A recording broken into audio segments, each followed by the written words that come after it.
All right. I almost did a Matthew McConaughey. All right. What's up, everyone? Welcome back. Hope you're doing well. Hope you guys and your families are having a lovely day today. It is Saturday in the late afternoon, 6:45. Is that considered afternoon or evening? Either way, we're listening to some Public Image Ltd. We're going to listen to the track Rise. This is off of their album. Hold on. It is off of their album. Give me a second. Album. Okay, I thought that I can't read. I saw it's from their album, and I just thought, okay, so their name of the album is actually Album. Okay, that's interesting. I've never listened to. Oh, released in 1986. So I've never listened to this band, never heard of them before you guys had mentioned them. But apparently it is I guess, spin-off band from John Lydon from the Sex Pistols. So that caught my attention, right? That's one thing. Two, you guys had recommended this song in the comments, so naturally. Three, have you guys seen the personnel for this album? Can I read you some of the personnel for this album? Ginger Baker, Cream. Steve Vai, who I've never personally listened to, but I've heard a lot about him. This name stuck out to me. Roichi Sakamoto. What? Tony Williams. Ella Shankar. You got some bang on this album. You got some major bang on this album. I want to know how all these people came together on that one. That's really cool.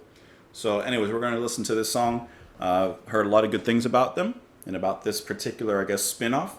Let me see exactly what it is. It's an English post-punk band formed by John Lydon and some other members here. The personnel has changed frequently over the years. So I guess after the Sex Pistols, he sought a more experimental anti-rock project, and this is what he formed, basically. So that's all I'm going to read about that. Let's go ahead and get into the music, see what this anti-rock is all about. And I'm assuming it's still going to be rocking. This is Rise by Public Image Ltd.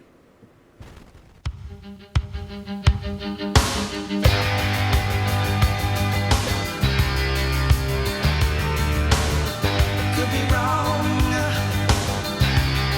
I could be right.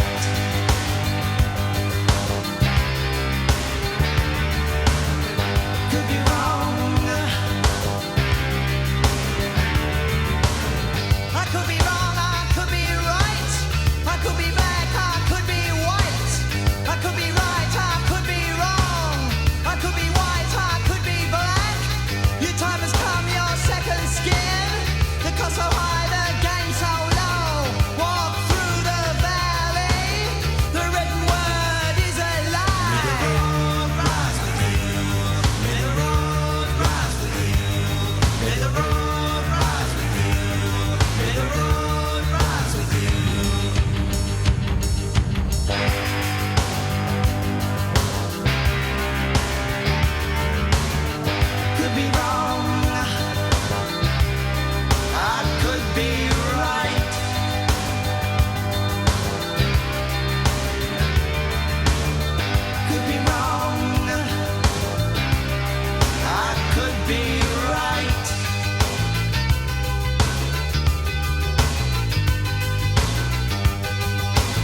Someone passed the guy a lozenge. Oh my god. Uh, all right, let me start with the good, okay? Let me start with the good.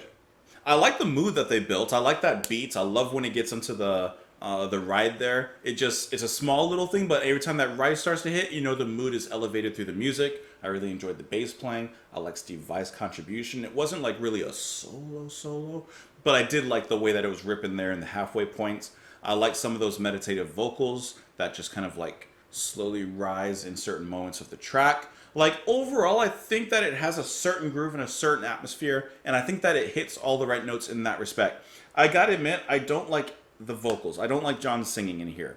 The end notwithstanding, I don't really, I don't know. I kind of felt like they actually ruined the track a little bit. Like, I don't want to say ruined. Maybe that's an over exaggeration, but they don't make it better. I would say they heard it because I think that this groove that they got is actually really good. I love the musical concept that they have here. This sounds nice. Could be wrong. This sounds nice too. It's just when he gets into I don't know. That part kind of loses me a little bit. This like And make these feelings go away. For those citizens in every way. it sounds like he's parodying himself. Like, I'm sure the song is serious, but it doesn't sound serious. I don't know. It just sounds kind of like, just kind of loose vocally. When the music is tight, you know? Like, I don't know. I wish more was done with this track. And that's another thing. You got Ryuichi Sakamoto, Steve Vai, Bill Laswell on bass, Tony Williams on drums, El Shankar on violin. Like, you have an all-star cast. And this is not a knockout. This is it's safe. It feels like they're just session musicians.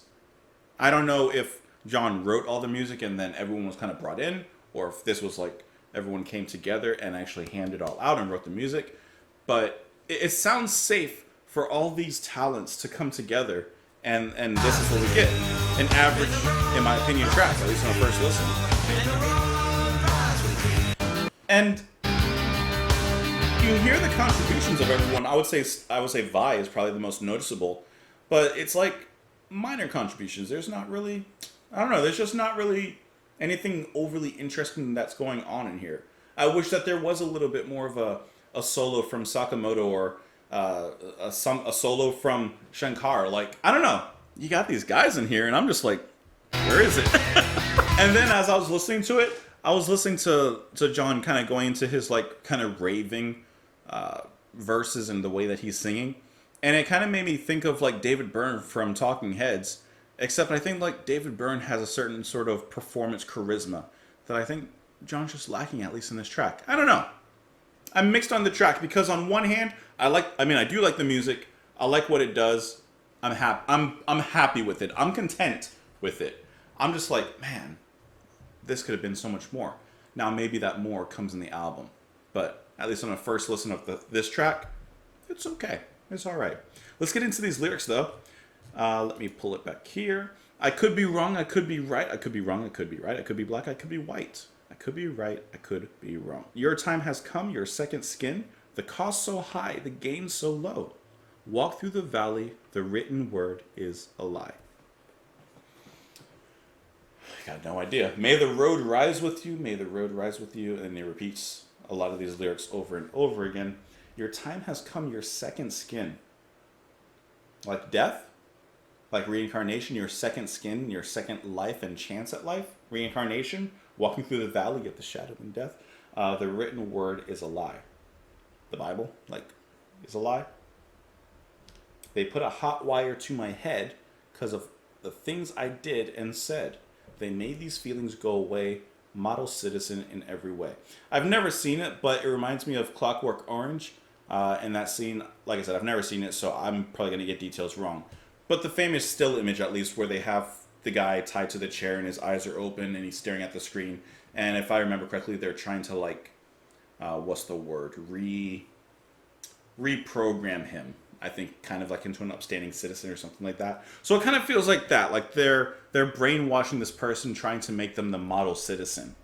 Anger is an energy. Anger is an energy. And then everything else here in the track is repeated as well. So I think that's actually, I'm not sure.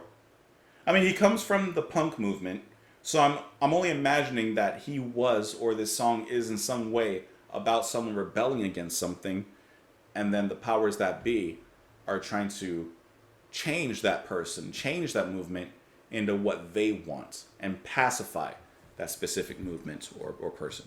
Let's actually see if there's anything in here about this song and what it may mean. It says that the song was written by John about apartheid in South Africa, specifically about Nelson Mandela, as Lydon stated in a 2013 Glastonbury interview. Okay. He also referred to alleged Royal Ulster constabulary, interrogation techniques such as electric torture. Okay, so I'm kind of on a similar path with what he's meaning, trying to torture these people and change them into the model citizen. The track, it's okay. Lyrics, they're okay. Let me know what you guys thought of the track, however, and let me know perhaps what other songs I might enjoy just a little bit more. You can let me know in the comments below. You can follow me in a bunch of places, which are down below. But I hope that you enjoyed the music. I hope that you enjoyed the video, and I hope that you come back tomorrow. I'll see you then, guys. Bye.